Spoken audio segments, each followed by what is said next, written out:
Hi, I'm Steve Irwin. Welcome to this episode of Prescott Gallery of Homes. Today we have our moderator, Kirsten Olson from Lawyers Title. She's going to be interviewing the fire marshal, Rick Chase. Hey, Rick. Well, hello, Kirsten. I know I haven't seen you for a while. It's been a while.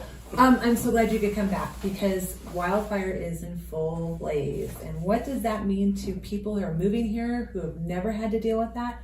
And what do we have here as resources for them? Absolutely, yeah. So we have a lot of folks that do move into the area that don't come from a wildfire risk area. And so we always like to put out public education every year as the seasons change. But for wildfire safety in general, we have our websites, our local fire department websites, depending on where the folks live. Okay. And we typically have information on there. We get into fire restrictions every year. We post those on our website. We also have a Facebook page because social media is a great way to be sharing information from the fire department. So we do post it on social media as well. Okay. We just try to get education out there on the typical ways that wildfires start and how to prevent them from starting. So what is your website? Let's start there. Since you're telling them to go to your website, where should they go? So it's cazfire.org is our website. And then on Facebook, it's Central Arizona Fire Medical Authority. And if you like our page, then a lot of the times the things will pop up on your news feed, on your Facebook page, and you'll get the latest, greatest news from the fire department. Well, and I know I just talked to you this weekend because I wanted to know, we were planning a barbecue at Mountain Valley Park, and there's fire restrictions already in place, first fire restrictions. Yeah. What do the first fire restrictions mean? So stage 1 restrictions are in place right now. Okay. This coming Friday on the 11th at 8 o'clock in the morning, the entire area is going to be going into stage 2 fire restrictions. What does that mean? So that means that our restrictions are going to tighten up a little bit more than stage 1. And I will read you off what stage 2 is if you would like me to. Go right ahead. Tell me what they are. All right. So no residential or commercial burn permits are going to be issued. Okay. No use of model rockets. Use of fireworks or other pyrotechnic displays are going to be prohibited except for commercial vendors, which So we still can have the 4th of July. possibly. It depends on what's happening in the area at the time, but typically we will see 4th of July fireworks in the area, but it's going to depend on where we go with the fire season as July approaches. Okay. I know at the time being, Prescott Valley is planning on having a 4th of July fireworks show. I believe Chino Valley is not going to have one this year, and I'm not sure on the city of Prescott. I heard City is because they're doing it at Watson again. Okay. So we'll see though. So those will be the ones that will be allowed. No, personal use of fireworks is typically prohibited every year because we're always in Right. stage 2 fire restrictions during the 4th of July. So again, we leave those up to the commercial vendors. It's done safely, and the towns, the cities will ensure that the area where the fireworks are being shot, as well as the fallout zones, are safe, because Okay. we don't, nobody wants to have a fire start, especially No. with 4th of July fireworks. So to go on from there, no smoking outside of vehicles, outside of residential yards, or outside of designated smoking areas. And that one's always a tough one because a lot of people either don't know that or they will just naturally walk around with their cigarettes. So again, we just try to get the education out there that smoking is not allowed outside of these areas. So if they're smoking in their car and they flick their cigarette out the window though. Very bad. That's one of the biggest things that we see is roadside fires during fire season. And they're typically started by 2 ways. One, what you just said, the cigarette out the window, which then rolls into the grasses on the side of the road. Yes. And we've seen a lot of large fires start from roadside fires. The other way is from chain dragging. So a lot of people... What is chain dragging? Chain dragging, that's That the just terminology. Sounds, what is that? So that is where people will have a trailer behind their vehicle. Okay. And the trailers have safety chains, and sometimes those will either come disconnected or possibly have not been hooked up, and they'll just drag along the road. And we have so many campers, so this is an Yes. issue. This is a It is problem. an issue, yeah. Okay. Yeah, so we always urge folks to please spread the word to ensure that chains are not dragging on the ground, because we've, again, seen a lot of roadside fires over the years started from chain dragging. Yeah, now I know what that means. Dragging Thank of you. chains. You are welcome. Let's see. So yeah, no outdoor use of firearms. Again, we've seen fires start from target practice, people shooting. We've seen fires start in the back of Prescott Valley, for example. We have a large area there where people used to go shooting. And so the forest also shuts down their shooting. So the local agencies typically will follow. Well, and didn't we have a fire years ago that started? I heard it was started Yes. by a fire range. It was the Dosey fire. The Dosey fire. Yeah, Okay. and that was started from shooting. So we have had a very large scale fire as well as some smaller ones that were luckily able to be stopped from forward progression. So yeah, we try to prevent that. The other one is welding, cutting, and grinding. So we see a lot of these types of fires. So you have folks that are building fences or repairing fences or whatever it may be, and they won't realize that those sparks will fly into the nearby grasses. I've seen neighboring properties have a house that has burned down due to their neighbor just simply cutting they were grinding actually, and the sparks had gotten into the grasses and burned down the house. Oh, that's so sad. Very sad. So again, anything that has a spark to it, we try to get the education out there that during stage 1 even is to always have somebody there watching, have a fire extinguisher, a water source of some type, so if something did happen that they can quickly extinguish it. But also we urge people to not be doing these activities in anywhere where there is dry leaves, dry grasses, anything like that that can potentially. Which we have a lot of right now. Yes. You're seeing it change the colors Yes. again. So Yes, we have a lot. So what we have established is there are folks that this is their living. They have fencing companies.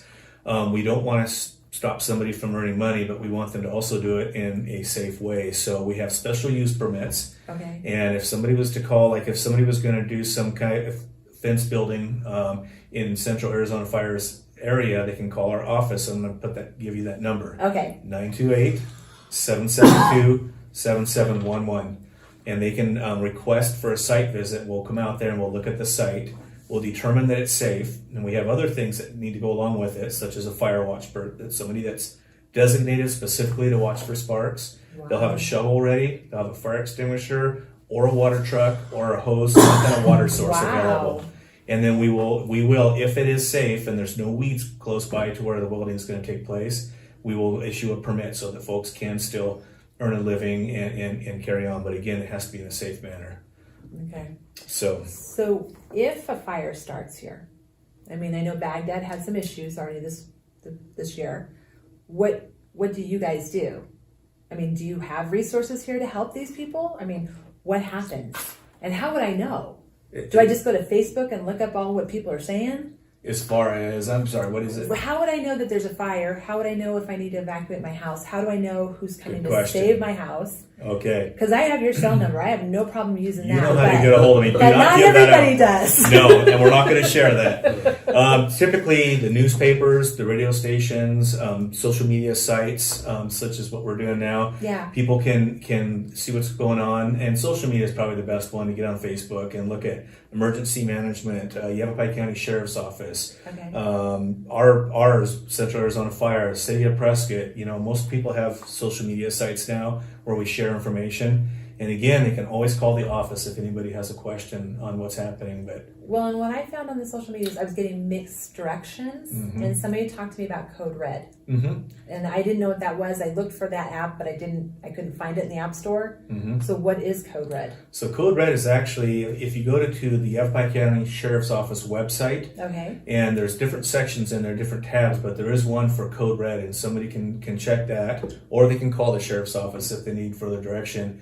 But if they click that, what it is you will put in a phone number that you can be reached by. Typically, it's a cell phone. And if there's any large-scale incident, it will notify you. It's all by address. Really? Yeah, so a person can get notified wherever they may be that there is a wildfire or whatever incident is happening, and to notify them. So it would know like my area. Yes. Because I'm in Stone Ridge. Yep. Okay. And then, but at that time, you can make the decision to go home and pack some items and be prepared for an evacuation. And typically, they'll put that out ahead of time. And then, as pre-evacuation orders come in, they will get notified of that as well as full-on evacuations. And anybody can go there and put their number in. And do they have to put their address in? Yes, yeah. It'll direct you to putting your address, your phone number, and any other information that's needed. And then again, anytime and typically it's wildfires. Okay. And people are, they're going to travel down to the valley or out of state or anywhere in town. And they want to be able to be notified, of course, if something's happening, because if people are not around, they may have a backup plan where a neighbor or a family member can go to their house to take care of animals, important items that they may have at their house. So it's a great opportunity for folks to know. Okay, and that's probably the fastest way to know if you're directly in that area. Yeah. Okay. So if I was in that directly area, you're just going to show up in your little white Tahoe, or I may show up because in I my have white a Tahoe. hose. I was spraying, but No, you're going to definitely get fired. You know, all the local fire departments, and so here in our area, we have a lot of departments. A lot of the agencies have mutual aid and automatic aid. what does that mean? So an example of that would be Central Arizona Fire in the city of Prescott have automatic aid. Okay. That means the closest engine will respond to an incident, whether it be a medical call, a fire, whatever it may be. And so, you know, we train together, we cover each other's areas if the large scale call comes out, and we you know, if we deplete our resources, we still have to have crews that are available for your day-to-day calls that come in. So you'll see Central Arizona Fire engines in Prescott, we'll see the City of Prescott engines in Central's area, and it's just a way that we can provide a quicker service to all the residents in all of our communities. Okay. And so that is what's automatic aid. Closest engine will automatically respond. Now, mutual aid is done by request, which Okay. we do have mutual aid with Prescott National Forest, with the Department of Forestry and Fire Management, otherwise known as DFFM. Some of our local fire departments, Mare Fire, Williamson Valley, Groom Creek. So we do have these mutual aid agreements in place. And so, yeah, you will get several different agencies coming to a large-scale incident. And especially if it's a wildfire, you're going to definitely have the Forest Service, state forestry, state land. And then as far as your local fire department apparatus as well. Okay. So I know you used to be a hot shot. My husband used to be one too. And we have the Prescott hot shots, and they get taken all over the country. Yep. But when they leave, are we just left without them? So if there's a fire, I need to go figure out how to dig line. I'm Great getting question. old, Rick. I'm getting old. You and I both. I know. Many years ago, I was on the hot shots. Great question. And no, what the Forest Service does is they do move folks around. And so if our hot shots are out of town helping another area, other hot shots will come and they'll be staged out here in case of a large incident. You'll get engine crews, different hot shot crews. So people may see a totally different name on the side of a hot shot buggy or an engine, and that just means that we have other folks that are here available for an incident. So do I get a slurry bomber too? You will probably get a slurry bomber too. I don't know about personally, but yeah, we've got those here in the area as well. So now, do you know what's burning or where the wildfires are burning right now in our state? I believe we have one up near Sedona that I saw recently, and then there's another one down in the valley, and I'm not sure exactly where that is, but I know we do have some of our personnel are off district on them. It's the Telegraph Fire is one, and then again, I don't know what the name is of the one up in Sedona. Who names these fires? Typically, it's done by the first crews that get on scene, and then you get an incident team coming, and a lot of times they have to do with the area they're burning, or maybe a road that it's burning off of, or something like that. So I know that because I get really allergic to that smoke when they do the prescribed burns. I appreciate that they're doing it, but I know there's I don't know if it's the Forest Service or who's got it that will show me all of the fires that are burning in the state. It's their website. yes. Who is that? So there are a couple of different websites, and again, this information can be collected, I believe, on the Yavapai County Emergency Management's website also. That there's an area where people can get numbers. Okay. We've got them if somebody calls our office. Again, there's a few different ones. There's the INCI, I think it's INCIWeb, INCI. Yes, that's it. Yeah, and you can get a lot of the local fires. I know there's another website where if you're going to go camping and you want to know if you can have fires or what stage restriction they're in, you can go to their site as well, and it'll let you know who's in what restrictions. But most commonly, once we get into stage 2, pretty much you can assume that the whole state is there. Okay. Okay. So there's different ones. I'm looking to see if any other ones jump out at me besides the INCIWeb. There's Yavapai County Emergency Management, again, regional info/alert.org is a website. Prescott National Forest website is a good one. There's firerestrictions.us. So again, people can find out who's in what fire restriction on that one. And then another one that I'm not sure if this one is still in working order right now, but it's wildlandfire.az.gov. And so, that's another one where I use the ICS one. Yeah, that's the the NC. best. Yeah, it's INCIWeb, INCIWeb dot. It's a long one. NWCG.gov. if they Call Kirsten if you need to know it. She's got it. Yeah, you'll probably give it to me. Yes. I would be more than happy to help you. Yes, with it. you got it. Yes. And the other biggest thing too during our fire restrictions, because we do get a lot of phone calls about this, is what kind of fires can I have? Again, anything that puts up an ash or an ember, wood, charcoal, not allowed. If you do have a fire pit that is a gas or propane, or a barbecue that's gas or propane, and it has an on and off switch on it, on and off valve, you are allowed to use those still during So I can stage 2. grill on my gas. You propane. still can. And again, we always urge folks that make sure you're aware of where your grill is sitting. It's not dry grass and leaves and all that around it, because we are in such dry conditions. If I'm new to the area and I want to make sure my house has got defensible space and not knowing what it is, can they reach out to you to get some explanations, or where do they go? Yeah, they can call our office, and I'll give that number again, 928-772-7711. And if you're in Central Arizona Fires District in our boundaries, we can come and give what's called a property assessment. Okay. We'll look around and help give you guidelines, as well as recommendations on vegetation to cut or remove, and how to make your house more safe in the event of a wildfire. I appreciate that. Yes. I appreciate everything that you're doing. Well, thank and you. all the information. It's with everybody in the area. It's all the agencies together, so we try to keep it safe, and we appreciate this opportunity. Anytime. Thank you, Rick. You're welcome.